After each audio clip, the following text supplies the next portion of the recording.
जम्मू कश्मीर के पहलगाम में जो आतंकी हमला हुआ था उसे लेकर पूरा देश एकजुट है और आतंकवाद के खिलाफ इन सभी की ओर से बस एक ही मांग साझा की जा रही है कि आतंकवादियों का खात्मा किया जाए। तब वडोदरा की ये खबर है जहां पर आज बाजारों को बंद रखने का फैसला व्यापारी एसोसिएशन की ओर से लिया गया है। दरअसल जम्मू कश्मीर के पहलगाम में जिस तरीके से निर्दोष लोगों ने अपनी जान गंवा दी है उसके खिलाफ एकजुट होकर वडोदरा के व्यापारी एसोसिएशन की ओर से आज सिटी इलाके के जितने भी बाजार हैं उन्हें बंद रखने का फैसला लिया गया है, जिसके तहत वडोदरा का मंगल बाजार, मुंशी जी का खांचा, पद्मावती शॉपिंग सेंटर, साथ ही चापानेर, चार दरवाजा, वहां पर आसपास जितनी भी दुकानें हैं इन सभी को आज व्यापारी एसोसिएशन की ओर से बंद रखा गया है और आतंकवाद के खिलाफ ये सभी व्यापारी वडोदरा में एकजुट हुए हैं।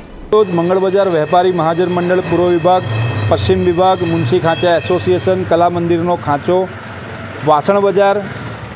પદ્માવતી શોપિંગ સેન્ટર અને સમગ્ર લારી પથારા એસોસિએશન છે સર્વે વેપારીએ એક સાથે મળીને આ બંધ કર્યું છે। આ બંધનું મુખ્ય કારણ એ છે કે પહેલગામ ખાતે પાકિસ્તાન દ્વારા જે આતંકવાદી હુમલો કરવાની અંદર આવ્યો એ આતંકવાદી હુમલાની અંદર આતંકવાદીઓએ આપણા ભારત દેશના નાગરિકો સનાતનીઓને એમનો ધર્મ પૂછીને એમને ગોળી મારી છે। એને આ તમામ વેપારીઓ સખત શબ્દોમાં વખોડે છે। એને લઈને આ બંધનું એલાન હતું અને સાથે સાથે કે જે આપણા જે ભારત દેશના નાગરિકો જે શહીદ થયા છે એમને શ્રદ્ધાંજલિ સ્વરૂપે આ તમામ વેપારીઓ આજરોજ બંધ પાડેલ છે। એની સાથે જ અમારા તમામ એસોસિએશન, તમામ વેપારી ભાઈઓની માનનીય વડાપ્રધાન શ્રી નરેન્દ્ર મોદી સાહેબને અપીલ છે કે પાકિસ્તાન સાથે ઘણી બધી વાર યુદ્ધ થઈ ચૂક્યું છે, હર હંમેશ ભારતનો વિજય થયો છે ને અમને અમારી આર્મી, નેવી, એરફોર્સ પર દરેક ભારતીયને ગર્વ છે। પણ સાથે સાથે આ વખતે આ આતંકવાદને વખોડીને એક સખત શબ્દમાં જવાબ આપવા માટે ફરીથી પાકિસ્તાનની સામે ભારતે યુદ્ધ ઘોષિત કરવું જોઈએ અને આ વખતે જ્યારે યુદ્ધ ઘોષિત થાય ત્યારે આપણી આર્મી, નેવી, એરફોર્સ ત્રણ પાંખોને ખુલ્લી છૂટ આપવાની અંદર આવે અને